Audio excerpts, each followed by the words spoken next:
그러면은 제가 네, 인사하면서 시작할게요. 네, 네. 안녕하세요. 오늘 여기 자동차 진짜 찐 전문가십니다. 여기 동부에 계신 저희 멜님이신데요. 멜님은 진짜 자동차의 인생을 거의 제 생각에 바치셨다라고 할 정도로 자동차의 굵직하고 작은 일들을 진짜 다 처음부터 끝까지 다 보신 분들이에요. 제 생각엔 너무 높여주셔서 환공합니다. 멜님은 사실 어, 고인물이라는 그 명칭은 제가 봤을 때 좀 아까운 것 같고, 멜님 그, 피를 네. 엔진에다 넣으면 엔진이 그, 돌아간다는 얘기가 있어요. 그 정도로 이제 피에 가솔린이 흐르고 연료가 흐르고 있는 남자다. 그래서 여기 요새는 에탄올 같아요. 요즘 에탄올 또 그럴 수 있죠. 뭐 하여튼 정말 이제 자동차를 좋아하시는 분이고, 그리고 또 커리어가 워낙 대단하시잖아요. 특히 이 자동차를 이제 어떻게 만들어지는 그 진짜 그 밑단계 소싱부터 해가지고서는 나중에 고객한테 가는 것까지 거의 모든 프로세스를 전부 다 어떻게 보면은 직접 해보신, 제 생각에는 진짜 이런 분을 그 인종 쿼터제 떼고서는 전 세계에서 찾아보려고 해도 찾아볼 수가 없는 분이에요. 그래서 하여튼 이번에 너무 반갑고요. 오늘 네. 저희가 또 이 굉장히 큰 토픽이에요. 내일인데 오늘 이제 만우절인데 정말 네. 농담처럼 만우절 다음 날, 만우절 다음 날은 이제 우리가 날짜를 바꿔야 해요. 해방의 날, 네, 리버레이션 데이. 네. 리버레이션 데이라는 어 황당한 이제 관세로 이제 그런 날이 오게 되었는데, 이거 어떻게 된 겁니까? 이게 어떤 일이 펼쳐지게 되는 거죠? 그러면? 일단은 알려진 바로는 이제 트럼프 대통령이 그 완제품 자동차와 그 다음에 메이저 컴포넌트 자동차에 들어가는 중요한 부품들에 대해서 그 미국 밖에서 들어온 나라에 상관없이 네. 미국 밖에서 수입되는 모든 부품과 완제품 자동차에 한해서 25%의 추가 타리프를 관세를 이제 매기겠다고 얘기가 나온 거고요. 이제 그게 내일 디테일한 건 발표가 되는데 적용은 4월 3일 동부 시간 12시 1분부터입니다. 그러면은 이 관세가 붙으면 결국에 모든 물건의 가격이 이거 바뀔 수밖에 없다라는 거죠. 어떻게 전망하고 네. 계시나요, 지금? 일단은 그 두 가지 사람들 이제 지금 한 며칠 동안 뉴스에서 얘기한 것들 보면은 사람들이 잘못 알고 있는 것이 25%가 붙으면 이게 차값의 25%가 올라간다. 그게 아니에요. 첫 번째, 두 번째는 더군다나 저번 주에 현대 자동차 그룹에서 미국의 대규모 투자를 발표하면서 이제 그 트럼프 대통령이 정의성 회장 앞에서 그랬죠. 이 현대차는 저기 관세에 해당이 없을 거라고. 네. 그래서 다시 말하면 이제 한국 언론도 그렇고 이제 많은 분들이 생각하시는 게 미국 안에서 그런 만들어진 차들은 관세가 안 붙는 거냐. 그러니까 결국에는 미국 밖에서 만들어진 차들의 가격만 올라가는 게 아니냐.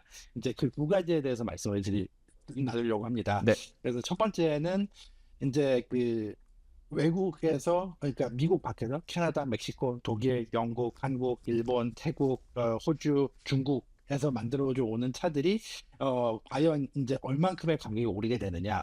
이제 그 부분에 설명을 드리게 되면은요. 첫 번째가 이 그 약간은 무용 용어인데 CIF랑 FOB라는 용어에 대해서 설명을 드려야 돼요. 네. 그래서 FOB는 프리온 보드라고 해서 그 물건이 피지컬리 움직이면서 어느 시점에서부터 그 소유주가 바뀌고 그 바뀌는 시점에 이제 관세라든지 그런 것들이 적용이 되는 거거든요. 네. 그래서 이제 그 CIF라는 용어는 Cost Insurance Freight. 네. 그러니까 실제로 그 물건을 사기 위해서 원래 공장이나 제조자에 지불한 가격과 그 다음에 그 물건이 오는 동안의 보험, 그 다음에 오는 동안의 운송료, 그 세 가지를 합한 거를 CIF 가격이라고 하는데 이 음. 관세는 CIF 가격에 매겨집니다. 그러면은 쉽게 위해서 약간 공장 도가에다가 플러스 알파를 붙인 가격. 그러니까 MSRP랑은 네, 전혀 다른 그렇죠. 가격인 거잖아요. 네, 그렇죠. 그 네. 다음에 미국에서는 또 이제 인보이스 가격이라는 게 있어요. 네. 이제 딜러들에서 보통 이제 차를 사기 위해서 네고시에이션을 한다 그러면은 하는 얘기가 인보이스 가격보다 낮게 페이를 해야 된다. 혹은 인보이스 가격에 대비해서 몇 퍼센트 플러스 몇 퍼센트 마이너스로 차를 사야지 잘 네고시에이션을 한 거다라는 얘기를 하는데 이 인보이스 가격은 공식적으로 딜러가 수입사나 제조사에서 이 차를 사가지고 오는 가격입니다. 예. 그러면 그건 또 FOB랑은 또 전혀 다른 가격이겠네요. CIF 가격이랑은 또 다른 어, 얘기예요. 그러니까 그러면은 실질적으로 이 관세가 붙는다라는 게 우리가 소비자가 네, 예를 들어서 2만 불짜리, 그러니까 흔히 얘기해서 네, 2천만 원이 좀 넘는 차를 산다라고 했었을 때 거기에 붙는 네. 관세가 25%면은 지금 느낌 500만 원 아니요. 정도 지금 붙는 거. 현재 지금 아니요. 지금 현재는 픽업 트럭이나 카고밴을 제외하고 일반 그 탑승 승용차나 아니, 상용차 미니밴을 포함해서 상용차 같은 경우는 2.5%의 커스텀이 붙고 있어요. 관세가. 어, 근데 여기에 25%가 추가가 돼서 27.5%가 되는 겁니다. 27.5%가 그렇군요. 그러면은 그렇게만 딱 들었을 때는 차값이 엄청 오르는 걸로 느껴지는데 네. 실질적으로는 무역 단계에서 있는 가격에 매겨지기 때문에 이런 경우에는 소비자가 어느 정도의 관세를 내가 내야 하는지를 알 수 있는 방법이 있나요? 딜러샵에서? 없습니다. 어, 일단은 FOB 가격은 그 비밀이어서요. 네. 이제 거의 한 15년 전에 한국에서 그런 기사가 나온 적이 있었어요. 무슨 수입차 회사에서 뭐 A라는 차량을 독일에서 수입하는데 수입 원가랑 이제 그 수입 장부에 섞인 CIF 가격이랑 이제 판매가랑 4천만 원 이상 차이가 났다. 또 이제 고급차일수록 이게 또 차이가 많이 나다 보니 그런 얘기를 해가지고 이제 그 네. 수입사가 4천만 원의 그 이득을 취한다라고 얘기를 했었는데 사실은 그것도 정상이 아닌 거거든요. 그래서 뭐 많은 또 비용 지출이 있기 때문에 딱 그렇게 그러니까 보기엔 그 힘들죠. 수입 회사에서 마케팅 비용, 인증 비용, 그다음에 그 워런티 비용도 심지어 이제 워런티를 이제 뭐 저기 저 차를 사가지고 수입을 하게 되면은 그 수입사가 워런티 충당금이나 아니면은 예. 워런티를 별 인슈런스 언더라이팅 팔러시를 따로 사요. 네. 혹은 리콜에 관하는 팔러시를 따로 사고. 그런 비용이 그러니까 또 그 있고. 가격은 CIX에 포함이 안 돼 있는 겁니다. 그러니까 사실 엄밀히 말하면 그것도 원가라고 보기에는 좀 무리가 있는 거네요. 그 외에 네, 수많은 비용들이 그렇죠. 사실 숨겨 있으니까 수입산 예. 이 그다음에 또 하나는 이제 그 중국에 있는 지금 자동차 공장들 같은 경우는요. 이제 중국 정부가 워낙 그 중국에 들어온 돈을 중국 바깥으로 빠져나가는 거에 대해서 되게 금지를 하고 있어요. 그걸 풀어주지 않고 있거든요. 네. 그래서 중국에서 만들어져 오는 일부 차량들 같은 경우는 MSRP에 대비해서 CIF 가격, FOB CIF 가격이 거의 10분의 1에 해당했던 10분의 경우도 있었어요. 10분의 1이면 그러면 그래서 다들 중국에서 만드는 예. 게 관세를 맞아도 아니요, 아니요. 근데 그 CIF 가격이 그렇게 될 수밖에 없었던 게, 네. 그러니까 그 그런 비용들이 포함이 안 됐으니까. 프라핏을 그 뭐라 그러죠? 프라핏 중국에서 프라핏이 생겼잖아요. 네. 공장이랑 그 자동차 회사를 오퍼레이팅 하면서. 근데 그 프라핏을 중국 정부에서 송금을 못하게 하니까 아. 물건 값을 아예 확 낮춰가지고 네. 이제 그 물건 값을 이제 뭐 예를 들어서 그 프라핏 쉐어를 하는 거를 아예 물건 값의 원가에다가 적용을 시켜서 아. 장부상으로 낮춰가지고 가지고 들어온 거예요. 그렇게 해서 프로핏을 그래서 거기서 많이 MSRP에서 받기 위해서는 예, 그거 말고 방법이 없었겠네요. 왜냐면 중국에서 번 돈을 가지고 올 방법이 없으니까. 뭐 예를 들면 그렇죠. 예. 중국에서 한때 지금도 잘 나가네요. 뷰익이 중국에서 차를 굉장히 네. 잘 인기가 좋았던 걸 네. 기억하는데 그러면은 뷰익이 지금도 뷰익 인비전 같은 차들은 중국에서 만들어져 오고 있죠. 제가 그쵸. 어느 차종이라고는 말씀을 못 드려요. 네. 근데 되게 근접하셨어요. 아, 알겠습니다. 근데 지금 예. 사실 그래서 예. 한국이나 일본에서 만들어 놓은 차들의 25%, 총 27.5%의 관세가 붙는다라고 해도 이 두 나라는 지금 환율적인 특혜를 좀 보고 있잖아요. 현재 상황으로서는. 또 하나는 이제 그 이 볼보랑 폴스타가 이 조항을 많이 잘 써먹고 있었는데요. 어떤 상황이냐면 이제 관세 상호 협정 덕분에 네. 이제 똑같은 종류의 그 상품을 수출을 하게 되면 네. 그만큼의 그 저기 저 관세를 크레딧으로 돌려받아요. 그러니까 뭐 예를 아, 들어서 BMW도 볼보도 그렇고 미국에 공장이 있고 미국에서 만들어진 차를 해외로 수출을 하잖아요. 그러면 그 차들이 해외에서 내는 관세만큼 아, 그렇게 해서 그냥 쌤쌤 치는. 볼보든 BMW가 외국에서 수입해가지고 미국으로 들어오는 관세에서 그만큼의 크레딧을 받아요. 아, 그 약간 좀 일리가 있는 말인 것 같은데. 네. 네, 굉장히 리즈너블합니다. 그런데 예. 그래서 볼보라든지 일부 회사들이 중국에서 그렇게 저기 두려웠고 나. 텍스나 그런 거를 받아도 이제 좀 많이 옵저브를 할 수 있었던 배경이 그런 것들이 있거든요. 음, 근데 지금까지는 아무리 많은 저 관세를 낸다고 해봤자 뭐 10몇 퍼센트 뭐 그렇게 돼서 그 레시피케이팅이 그 정도 됐었는데 이제 볼륨도 사실은 미국에서 나가는 볼륨보다 미국으로 들어오는 볼륨이 훨씬 더 크잖아요. 그쵸. 그러니까 외국에다가 내는 이 커스텀이나 타리프가 많아도 그거는 왜 토탈로 놓고 따지면은 사실은 거의 2분했었거든요. 그쵸. 퍼센테이지 이상으로. 네. 근데 이제 미국으로 들어오는 관세가 11배가 돼버리니까 아, 그러 그 이 크레딧이 에, 이분하지 않게 되는 상황이 되는 거죠. 그러네요. 그러면 뭐 굉장히 큰 일인 거잖아요. 전체적인 회사 사업에 지금. 예, 그래서 어 평균적으로 이제 유럽발 내지는 이제 아시아발 차량들 같은 경우는 MSRP 대비해서 보통 3분의 1에서 60% 사이예요. 음, CIF 가격이. 네.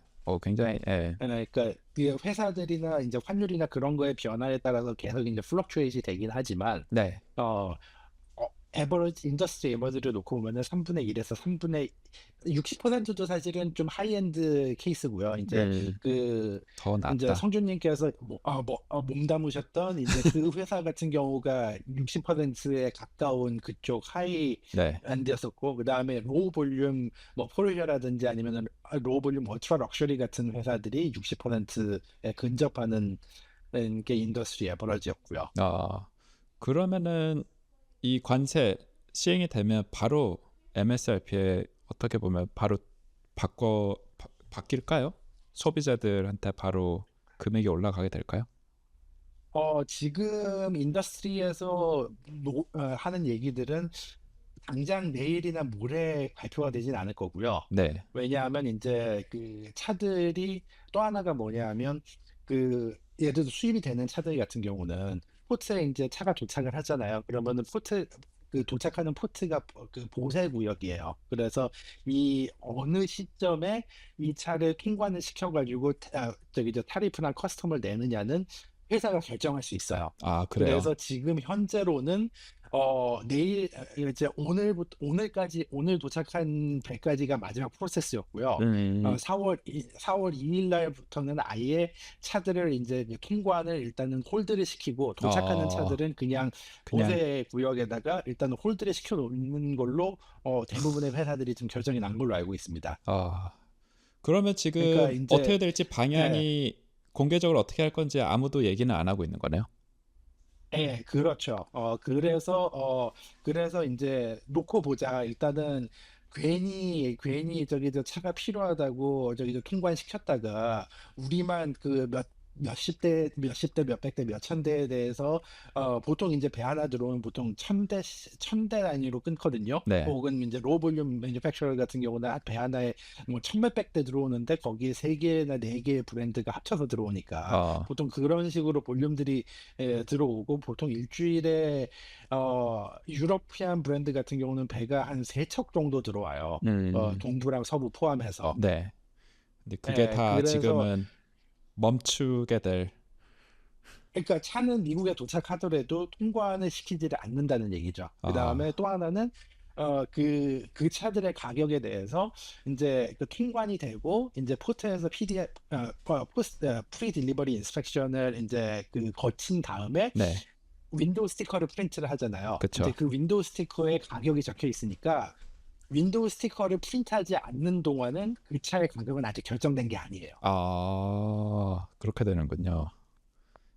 그러면은 그래서 이제 하는 얘기들이 자동차 회사들이 일단은 가격 인상에 대해서 섣부르게 발표하지 않고 일주일은 기다려 본다. 어, 왜냐하면 이게 어떤 다른 나라와의 어떤 뭐 그런 통상이라든지 그런 것들을 통해서 어떤 뭐 예를 들어 한국 같은 경우가 익스클루전을 받는다든지 혹은 뭐 EU랑 어떤 다른 익스클루전을 받는다든지 그런 케이스가 나올 수도 있으니까 그쵸. 일단은 파이프라인에서 급하지 않으니까 일주일에서 열흘은 통관 안 시키고 차를 일단은 세큐어 에리아에 그냥 음. 홀딩하고 있겠다가 그쪽 지금 자동차 회사들 안녕 자동차 회사들에서 지금 이제 결정 내린 걸로 알고 있습니다. 아, 그러면은 예를 들어서 오늘 한국에 도착한 차가 스티커 붙이는 네. 데까지 일반적으로 한 며칠 정도 걸린다고 봐야 할까요? 지난 프로세스 같은 경우는 그 회사들마다 다른데요. 이제 뭐 한국계 회사들이나 아니면 메인스트림 브랜드들 같은 경우는 보통 24시간 이내에 프로세스가 아, 됩니다. 근데 얼마나 딜레이 할 수 있을 거라고 봐요? 포트에서 야적 장애의 스페이스가 있는 동안은 계속 버틸 수 있어요. 아, 그걸 엄연히 따지면. 이게 분위기가 그럼 약간 좀 굉장히 눈치 작전, 눈치를 굉장히 봐야 할 것 같은 느낌일 것 같은데 자동차 업체 그래서 기준으로. 일단은 거기에 첫 번째 이제 섹션이고요. 그다음에 두 번째 섹션으로 넘어가서 이제 그 두 번째 포인트가 미국에서 생산된 차들은 과연 그러면 이 저기서 관세의 영향을 안 받느냐? 네. 또 그게 아니라는 거를 아, 설명을 드려야 될 것 같아요. 그 얘기가 또 핵심일 것 같은데 이 진짜 네. 어떻게 되니까 US, 멕시코, 캐나다 이 USMCA 이 완전 끝난 거잖아요. 근데 이게 그 사실 성준님, 예. 성준님 그 파트 583에 대해서 잘 아시죠? 아니요. 저도 잘 모릅니다. 파트 583이라고 해서 이게 각 자동차 회사들마다 모델 라인별로 이 차량이 몇 퍼센트의 US 캐나다 패치 콘텐츠를 가지고 있고 어디에서 파이널 어셈블리가 됐고 또 이제 그 가장 많은 메이저 파트가 어느 나라에서 왔는지를 이제 디스플레이를 해야 되는 규정이 있거든요. 그쵸. 예, 그래서 이제 거기에 그 파트 583 기준으로 사실은 지난 2024년 모델이어까지 그 지난 한 6년, 5년, 6년 동안은 테슬라가 1위를 했었어요. 네. 그러니까 Most American Made Car라고 이제 그 보통 이름이 붙여서 나왔던 건데 이제 US 캐나다 파트 콘텐츠 퍼센테이지가 파트 583 기준으로 가장 높은 차가 모델 Y랑 사이버 트럭이었었거든요. 그쵸. 예. 예. 그런데 25년에 그 킹이 바뀌었습니다. 누군가요? 새로운 미국산 메이드 인 아메리카 차. 기아 EV6요.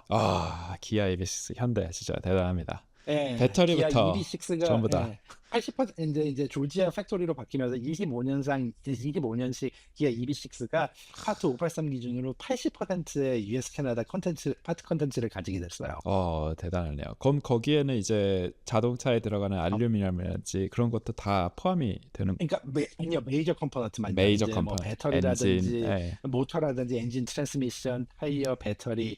그래서 이 파트 583에 대해서 말씀을 드린 이유가 뭐냐면 이 파트 583에서 규정하고 있는 메이저 컴포넌트라는 파트 리스트가 있는데 네, 이게 사실은 25% 타리프를 받는 그 메이저 메인. 컴포넌트 리스트랑 거의 동일합니다. 그러면은 이게 좀 현대랑 테슬라한테 좀 유리할 수 있다? 이렇게 해석이 근데 될까요? 이것도 사실은 이제 제가 이 스크린 쉐어를 해볼게요. 네. 잠시만요. 요게 제가 스크린을 그 이것만 쉐어 가능할지 모르겠는데 잠시만요.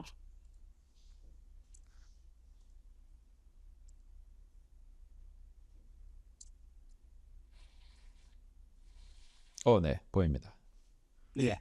이게 이제 그 파트 583 어메리칸 오토모빌 레벨링 액트 리포트라고 해서요. 여기 보면은 이제 25년식 그 차량들 리스트를 이렇게 보면은요. 네, 이제 여기서 이 부분 US 캐나다 컨텐츠 그러니까 사실은 이게 미국과 캐나다 컨텐츠이기 때문에 이 퍼센테이지보다도 사실은 이제 US 파트로만 따져야 되니까 훨씬 더 낫다라고 보셔야 되거든요. 음, 한번 그러면 뭐 예를 들어서 미국에서 만들어지고 있는 요런 어, BMW SUV 같은 경우도 미국 캐나다 컨텐츠가 20, 32%, 33%, 뭐 20% 요런 정도니까 예. 여기서 캐나다 파트가 빠지면 실제로 퍼센테이지는 10%대라고 보셔야 될 거예요. 그러면은 포드 F-150 픽업 트럭도 마찬가지고. 포드 F-150가 아니야. 아니 그럼 포드 F-150가 미국에서 생산되는 가장 중요한 차인데 네, 그러면 사실 이게 미국 기업들한테 더 치명적인 그러니까 이제 테슬라를 그렇죠. 제외를 하면은 뭐 예를 네. 들면 포드가 아마 대표적일 것 같은데 특히 이제 캐나다랑 멕시코에서 예, 예. 네, 포드도 그렇고 GM도 그렇고 스텔란티스도 그렇고 사실은 디트로이트 3 회사들이 전부 다 특히나 디트로이트는 캐나다와의 인접성 때문에 미시간과 오하이오에 있는 그 러스트벨트에 있는 공장들은요, 사실은 뭐 브랜드를 상관없이 거의 다 다 캐나다 파트를 많이 쓰고 있다라고 보셔야 돼요. 네. 저도 정확치는 않은데 제가 알기로는 옛날에 이제 엔진 블럭 같은 거를 이제 미국에서 주문을 뜨면은 캐나다에서 네, 가공을 한다라고 많이 들었었거든요. 그쪽 이제 가공 공장이 네, 다 있어가지고서는 그럼 그게 다시 돌아와서 또 멕시코로 간다라고 들었어요. 그럼 멕시코에서 네. 조립을 하고 그럼 최종 차가 이제 다시 디트로이트로 와가지고서 그럼 이런 경우에는 이게 도대체 관세가 어떻게 되는 거예요?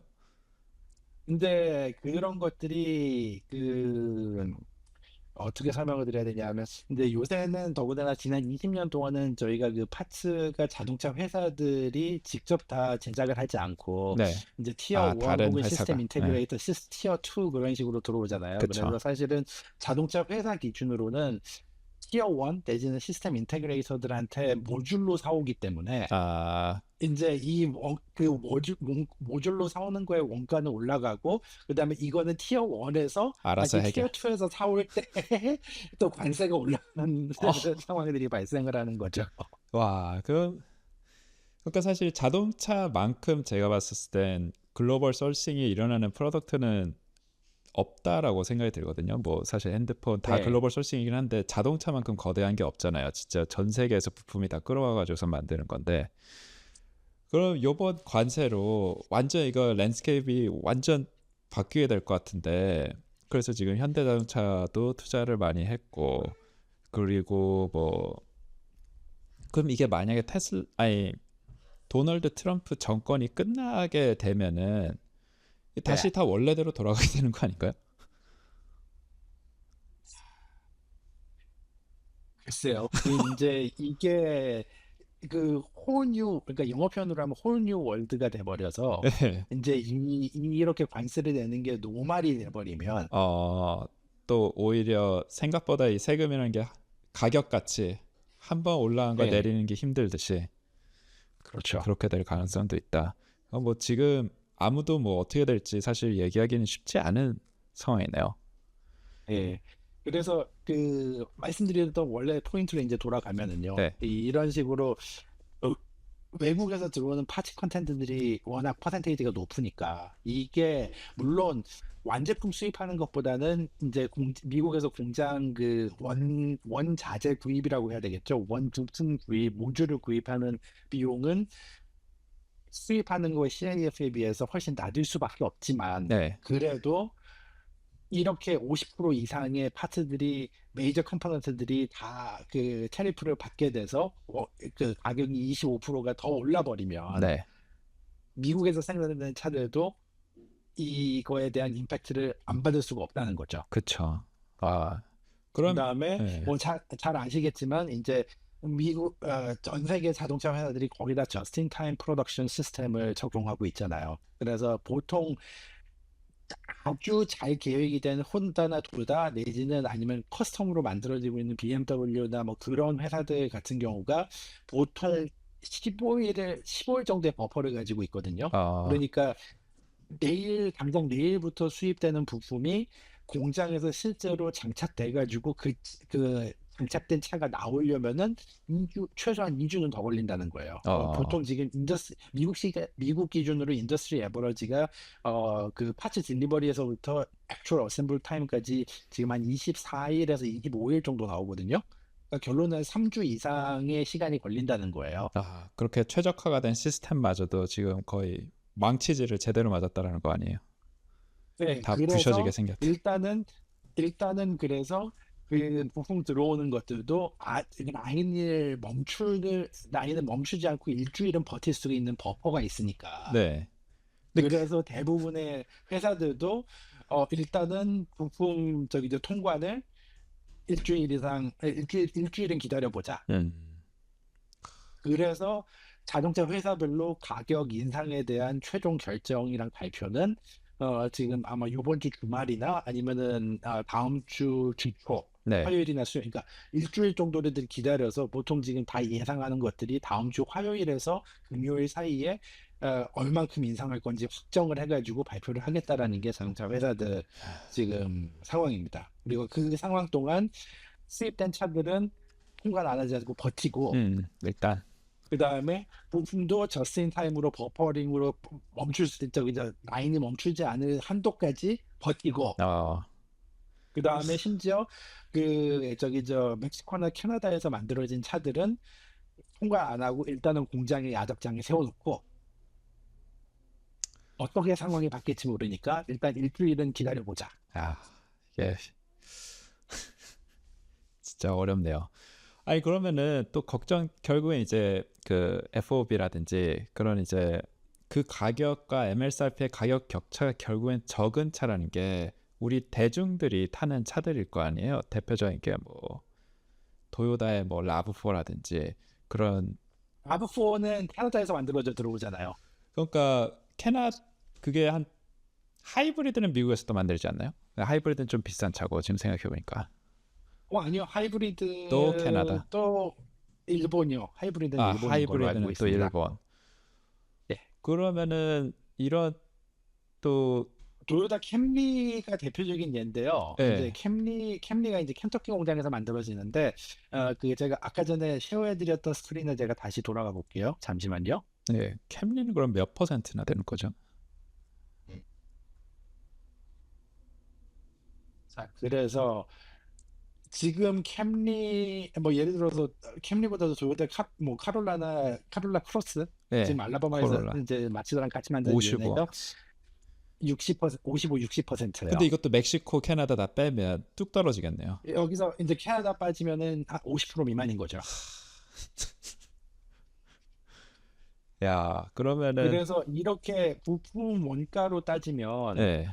보통 이제 MSRP 기준으로 회사마다 조금씩 차이는 있지만 이제 뭐 인더스트리 에버러지가 사실은 8%에서 15% 사이예요.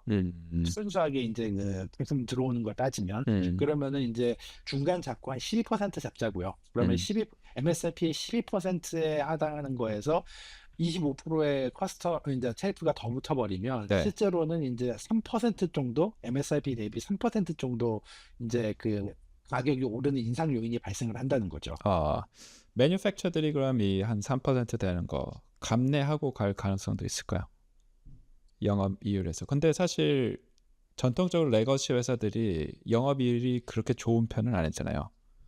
네, 그 다음에 또 하나가 그래서 지금 지난주에 딜러 바디들하고 이제 수입사들이 계속 미팅을 한 게 뭐냐 하면 차 가격이 올라가면 딜러들 같은 경우는 이제 보통 딜러의 수입원은 새 차를 팔았을 때 두 가지예요. 그러니까 인보이스 프라이스랑 그 MSRP 사이에 그 차액이 업프런트 이제 마진인 거고, 그 다음에 백마진으로 이제 어느 정도의 세일즈 타겟을 맞추거나 어떤 다른 마케팅 목적을 한다거나 어떤 그런 등등등의 이유로 어떤 장려금을 계속, 지불을 하는데, 예.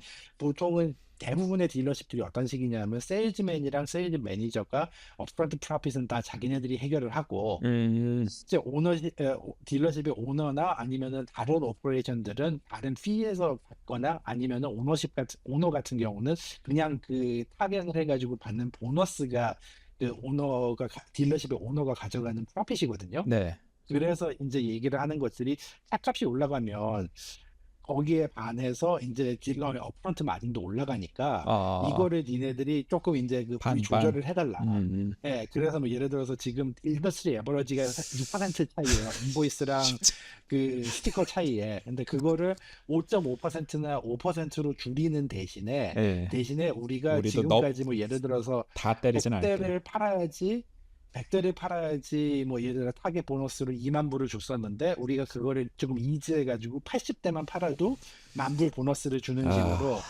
그런 식으로 맞춰줄게. 그렇게 해주면은 우리가 저기 저 가격 인상분을 조금 더 줄일 수 있어. 굉장히 아름다운 스토리인데 가능할까요? 미국 딜러들이랑 쉽지 않은 얘긴데 1, 2% 쉽지 않을 것 같은데. 그다음에 이제 또 하나는 근데 우리가 지금 차 가격을 놓고 얘기를 하지만은요. 지난해 말 기준으로 미국에서 97%가 넘는 리테일 바이어들이 할부나 리스를 했어요. 음, 그래서 사실은 차값이 10% 올라가는 거 혹은 뭐 3%, 5% 올라가는 거 액수로 놓고 보면은 4만 불짜리에서 5% 올라가서 뭐 2천 불이 더 올라가면은 이거 차값이 올라가는 게 느껴져라고 얘기는 하지만 사실은 먼슬리 페이먼트로 특히나 리스 같은 뭐 경우는 그게 차이가 없죠. 예, 리니주얼라이즈가 되기 때문에 그쵸. 먼슬리 페이먼트가 한 달에 500불 내는 게 510불, 520불로 올라가는데 그걸 반대로 이제 그 캡틴 파이낸스나 아니면은 다른 부분에서 좀 이제 뭐 인트레스트 레이트나 머니 팩터를 좀 이지를 해줘서 음, 사실은 먼슬리 페이먼트에서는 거의 차이가 없을 확률이 높아요. 그쵸. 뭐 한 10에서 20불 사이도 밑으로 될 가능성도 많고. 그러니까 소비자의 느끼기에는 또 예, 그렇게 차이가 그거는 없을 수도 있다. 그래서 더군다나 뭐 예를 들어서 요새 지금 차들 많이 안 팔려가지고 재고들이 많이 쌓여 있는 브랜드들이 많잖아요. 뭐 예를 들어 닛산이라든지 스텔란티스라든지 일부 몇 개 브랜드들은 뭐 대놓고 10%, 15%뭐 디스카운트를 오퍼를 했었는데 이제 그런 차들을 놓고 보면은 이제 더군 그런 차들이 아니더라도 심지어 다른 브랜드들도 요새 뭐 그 안 나가는 모델들에 한해서 48개월에 뭐 0% 인트레스트 레이트나 혹은 뭐 1.9%, 2.9% 저희의 그 할부들을 오퍼들을 했었는데 네. 이제 그거를 조금 더 풀어주는 거죠. 그러니까 음, 지금 48개월까지 무이자 해줬던 거를 60개월까지 무이자 해주는 걸로 풀어주면 음, 오히려 차값은 2,000불 올랐지만은 먼슬리 페이먼트는 더 오히려 더, 내려가는. 예, 기간이 더 네. 늘었으니까. 어떻게 잘, 그러니까 참, 너무 골치 아플 것 같아요. 이제 글로벌 소싱 쪽에 계신 분들은 아마 최악의 지난 지난 3개월 플러스 이제 더 오는 폭풍 같은 시간이 될 것 같고, 그러니까 딜러 이게 계신 분들도 힘들 거. 모든 게 눈치 보기 게임인 거예요. 예, 그러니까 앞으로 일주일은 우리가 시스템상으로 버틸 수가 있으니까 수입되는 차든 만들어지는 차든 뭐든 우리가 일주일은 관세를 안 내고 버틸 수 있으니까 네, 어느 한 경쟁자가 결정해가지고 우리는 이게 판세가 바뀔 것 같지 않으니까 인상 발표할게 라고 얘기하는 것만 기다리는 눈치 게임에 들어가는 거죠. 음, 혹은 그게 아니면은 내가 지금 메이저 하고 있는 뭐 EU가 되든 한국이 되든 일본이 되든 이게 뭔가 그 정치적으로 뭔가 좀 풀어내서 우리는 엑셉션을 받을지도 몰라라는 그런 기대도 하고 있는 거고요. 음. 그러면은 이 관세라는 게 결국에는 이게 상호 관 이제 작용일 수밖에 없잖아요. 외교라는 게 한쪽에서 네. 하면은 다른 쪽도 사실 무조건 해야 하는 거고. 그러면 이 다른 나라들은 어떻게 유럽이라든지 아시아 쪽에서는 이거 4월 2일 이후에 어떤 일이 일어날 거라고 혹시 생각하시나요? 근데 또 하나 문제는 미국에서 만들어진 안 차들을 미국 브랜드들은 거의 안 써요. 뭐 잘 아시겠지만 지금 미국에서 가장 큰 비이클 익스포터가 BMW잖아요. 그 다음이 머세디스 벤츠고 그 다음이 테슬라잖아요.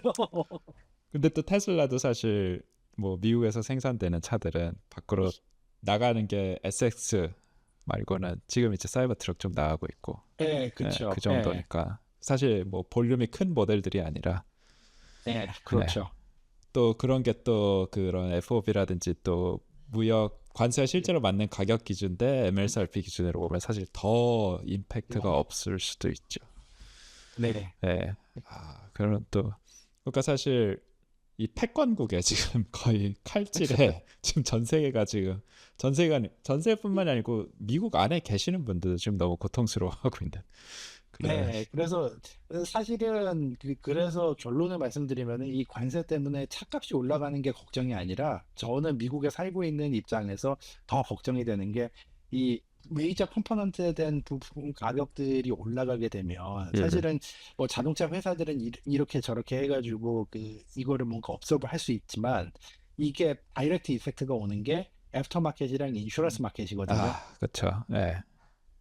바로 그럼 가격이 일단은 올라가니까. 자동차 수리비가 올라가고 그다음에 반대로 자동차의 가치가 더 떨어지게 되면 네. 더 많은 차들이 금방 토를 로스가 돼서 폐차 처리가 되고 아, 그만큼 아. 이제 보험 회사들은 그것 때문에 보험 가격을 프리미엄을 올릴 수밖에 없게 되는 거죠. 그러면 또 하나 질문이 결국엔 이 관세라는 걸 시행을 해서 정말 미국의 생산력이 올라갈 거라고 보시나요? 아니에요. 그러니까 이게 하루 아침에 그렇게 될 수 있는 게 아니잖아요. 뭐 관세를 지금 때렸으니까 우리가 미국에다 공장을 더 짓자. 근데 공장이라는 게 지금 짓는다고 해서 내년에 만들 수 있는 것도 아니고. 그래서 이제 아까 전에도 설명드렸지만 미국에서 만들어진 차들을 뭐 저기 저 외국으로 수출하면 이제 관세에서 그렇게 리스피케이팅을 해주는 조항들이 있으니까 네, 그거에서 뭔가 좀 어떤 가중치를 준다거나 네, 내지는 뭐 예를 들어서 현대 같은 경우는 이제 이렇게 투자를 우리가 많이 했으니 심지어 자동차랑 어떻게 보면 상관이 있지만 실제로는 큰 상관이 없는 제철소까지 지금 짓겠다고 얘기를 했잖아요. 그쵸. 루이지애나에다가 예, 심지어 그러니까 이제 이런 식으로 했으니까 우리 한국 차에 대해서는 뭔가 엑셉션을 좀 기대하고 있는 부분도 없지 않다고 제가 알고 있거든요. 지금도. 그러니까 그래서 그렇기 때문에 일주일은 최소한 일주일은 버틸 수 있는 데까지 진짜 말 그대로 존버를 해보자라는 입장이 된 이유가 그런 음, 배경이 있는 거죠. 참, 엄청난 광경이었다라는 생각이 들어요. 그 백악관에 가셔가지고서는 그렇게 이제 도널드 트럼프 거기에 이제 또 사실 숨은 조력자는 아니지만 그 외교부의 그 샘 김님이신가요? 네, 네. 굉장히 큰 노력을 하신 걸로 제가 들었는데 그러면 네. 지금도 그래서 참 한국 분들이 또 많이 뭐 통수 맞았다 이렇게 얘기하는 것 같은데 근데 저는 사실 트럼프 처음 보나? 그쵸. 이게 어, 트럼프가 저기 저 곰, 어, 일기도 아니고 일기인데. 아니 트럼프 같으면은 그런 얘기 들으면은 바로 다음 답변이 감사할 줄 알아야지라고 올 것 같은데 땡큐 할 줄 알아야지 이 사람들이 지금 백악관까지 불러줬는데 이거 제정신이 아니라고 할 것 같은데 그것도 실제로 들리는 얘기가 원래는 조지아 메가 팩토리 저기 네, 저 현대 오픈하는 거에 초청을 하려고 했었대요. 이제 근데 어, 그쪽에서 쉽지 않은데 요구하는 것들이 있어서 네, 그래서 그거를 맞춰줄 바에는 차라리 우리가 그러면은 뭘 하면은 우리가 같이 사진 찍고 어떤 그런 폴로업을 만들 수 있겠느냐. 네, 그래서 그쪽에서 나온 얘기가 이 정도의 뭐 투자 뭐 그런 거를 서프라이즈 할 만한 투자 그런 것들을 가지고 오면 음, 내가 백악관이라도 초청하겠다. 아, 그러니까 현대에서 아, 오케이 그러면은 우리가 그거 하겠다. 할 네. 테니까 예, 밀어줘. 그렇게 된 거죠. 그래서 이제 저는 그 다음 트럼프 이후도 걱정이 좀 돼요. 그러니까 이제 그렇게 해서 진짜 공장 다 짓고 제철소 잘 돌아가는데 다시 관세가 아예 없는 세상이 와버린다고 하면은 그렇게 되면 사실 이 뭐 인건비 부분이 뭐 어떻게 로봇이나 이런 걸로 해결이 된다라고 진짜 그렇게 가정을 한다라고 해도 이 자동차라는 게 진짜 수천 개 부품이랑 그 부품이 왔다 갔다 그런 거 다 생각해 보면 사실 또 이 아시아에서 만드는 것만큼 더 좋은 게 없잖아요.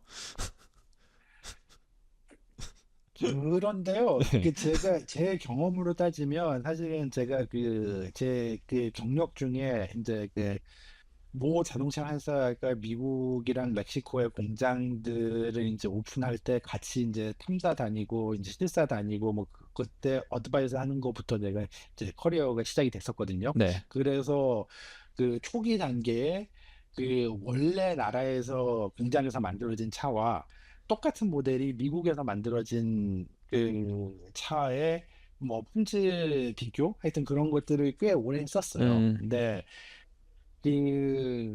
더군다나 지난 한 15년, 20년 동안은 이제 아까 전에도 설명드렸다시피 자동차 회사가 모든 부품들을 다 설계하는 게 아니라 티어 1, 티어 2 시스템 그쵸. 인테그레이터로 예, 해가지고 서플라이어들한테도 모듈로 받아오는 것들이 많고 그다음에 그것도 심지어 설계부터 시작해서 모든 디자인 그런 것들이 자동차 회사에서는 스펙만 지정을 해주고 티어 1이나 시스템 인테그레이터에서 그 레퍼런스 디자인을 만들어 가지고 들어오면 거기에서 자기 차에 맞게 그, 어드저스트 하는 거나 아니면 살짝 일부 라인 코드만 바꿔가지고 우리 거 내부적 뭐 PID만 맞추고 그런 정도의 수준으로만 이제 전략을 했잖아요. 그쵸. 그러다 보니까 사실은 20년 전까지만 해도 뭐 일본이든 한국이든 뭐 저기 어디서 만들어져 오는가에 따라서 무슨 저기 차의 퀄리티 차이가 좀 있었는데 네. 이제는 사실은 그 오히려 나중에 지어진 공장이 조립 품질이나 페인트 품질 같은 것들은 더 좋은 경우가 많았어요. 어, 역시 새 공장의 그런 예. 힘인가?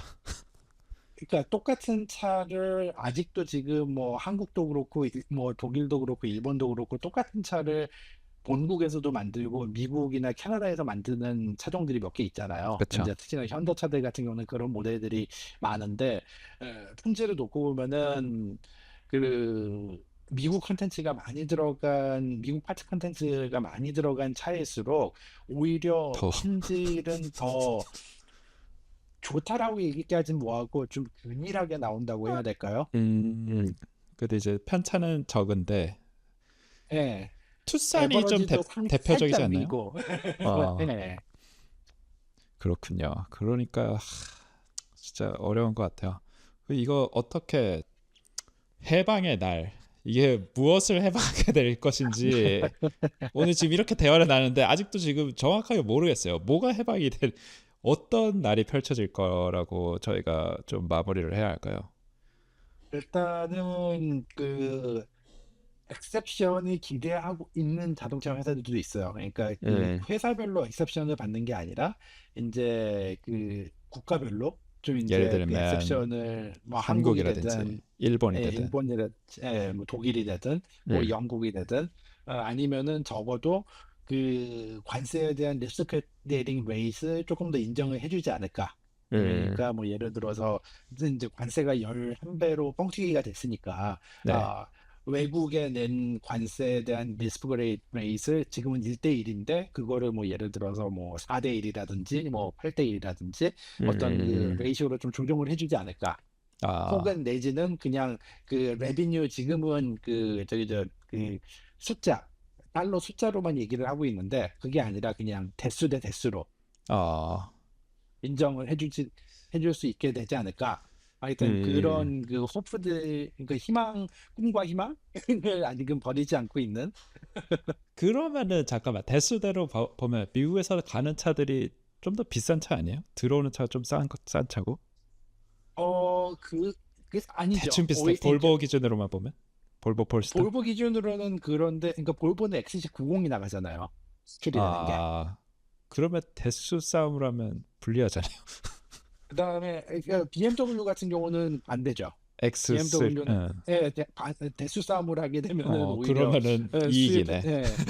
이득이 되는 거고. 아, 이 끝까지 알 수 없네. 내일이 돼도 예, 사실 또 어떻게 될지 또 일주일 사이에 또 바뀔 수 있으니까. 그래서 이제 일단은 일주일은 버텨보자라는 게 중론이고요. 일단은 네, 회사들. 그래서 당장 뭐 내일이 돼서 이 비디오가 언제 올라갈지 모르겠지만 이제 네. 4월 2일이 돼가지고 어떤 발표가 났는데 거기에 즉각적으로 어떤 자동차 회사들이 뭐 가격 조정을 한다거나 그런 거는 일어나진 크게 않을 것 같다. 일어나지는 않을 겁니다. 네.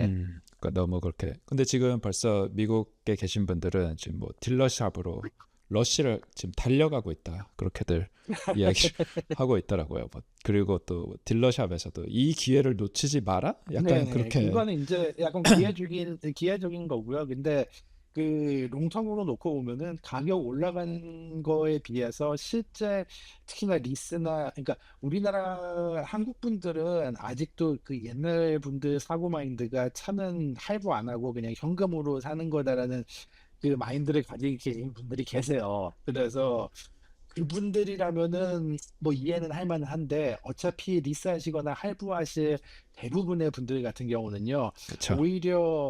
오히려 안 팔려서 재고가 쌓이는 것 때문에 리베이트가 더 늘어나고 그다음에 인트러스트 레이트가 더 내려가면 음. 지금 사시는 것보다 오히려 한 달 있다가 혹은 두 네. 달 있다가 그 수입돼 이미 저기 4월 3월 달에 2월 달에 수입돼서 안 팔리고 있는 재고를 사시는 경우가 음. 더 싸게 사실 확률이 더 어허. 높아 보인다. 아, 그래요? 그럼 일단 지금 모두가 다 얼음 해야 하는 상태? 예, 그래서 이제 아, 또 하나는 그 신차 값이 올라간다고 하더라도 네. 이제 그 말씀드린 대로 미국에서 리테일 시장에서는 대부분의 사람들이 거의 97%가 넘는 사람들이 리테일에서는 할부나 리스를 하기 때문에 실제로 몸에 와닿는 먼슬리 페이먼트의 차이는 크게 안 날 수도 있어요. 음. 물론 이제 그 코비드 때처럼 이제 뭐 그 딜러들이 또 숫자 장난들을 해서 자기 프라핏을 차가 안 나가면 안 나갈수록 음. 대당 그 벌어들이는 프로핏을 늘려야 되기 때문에 거기에서 각종 장난질들이 일어나는 거거든요. 그래서 그쵸.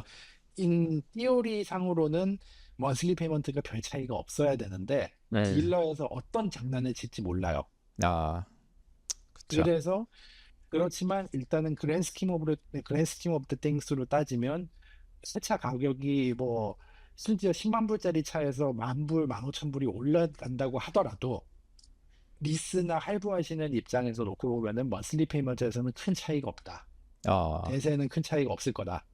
오히려 올라가는 보험료가 더 부담이 되실 거다. 알겠습니다. 그럼 한번 서머리를 그다음에 해보면, 예, 아, 계속하시죠. 네. 그다음에 이제 중고차에 대한 얘기로도 잠깐 해보면요. 새 차 어, 가격이 네. 올라가면 당연히 중고차 가격도 올라가야 되는 게 맞기는 하고요.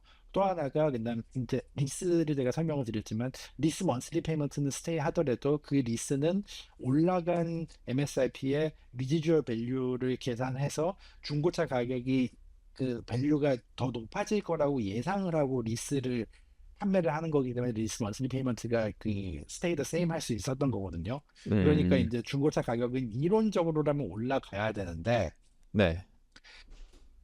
2008년, 2007년대 기준으로 놓고 보면 그때 경제 이코노믹 다운텀이 왔을 때 네. 이제 그 전초가 어떤 상황이었냐면 그 그 할부나 리스 값을 못 내서 리포제스된 차들이 그 아, 경매장에 플러드가 되기 시작했고 무슨, 그래서 이제 그러면 이제 어떤 상황이냐면 경매장에서 상태가 안 좋으니까 리포제스된 차들은 보통은 이제 돈 없어서 차 저기 저 할부값이랑 리스값도 못 냈는데 이 메인터넌스를 할 사람들이 아니잖아요. 물론 이제 프리 메인터넌스가 따라오는 차들도 있긴 하겠지만은 그러다 보니까 이 리포제스돼 가지고 들어온 차들은 아예 싸게 가지 않는 이상 팔 수도 없고. 경매장에서도 팔리지가 않아요.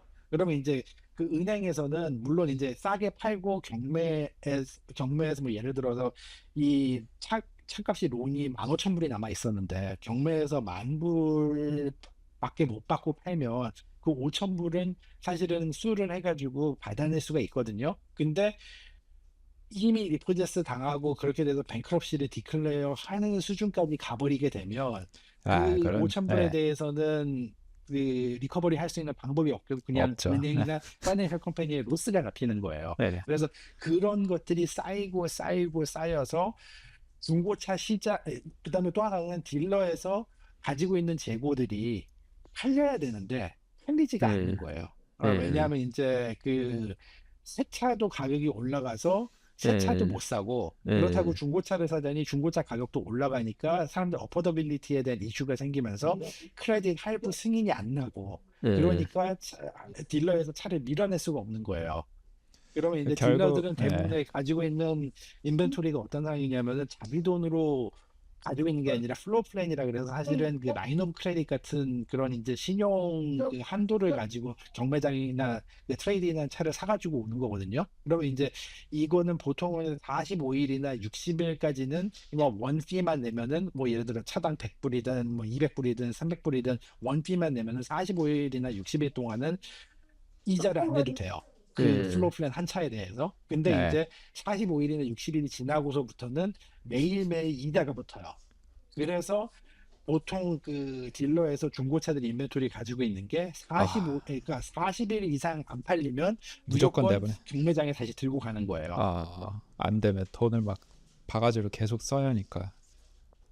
예, 그렇게 되니까 네. 이제 그렇게 돼서 그 차들이 경매장으로 돌아오고 심지어 어떤 음. 상황에서는 플로프램 회사에서 이 딜러가 너무 차를 못 팔고 있다라고 하면은 그냥 네. 어느 날 크레딧 라인을 클로즈 해버리고 그 차들을 다 딜러에서 그냥 리포디스를 해가지고 경매장으로 들고 와우. 와요.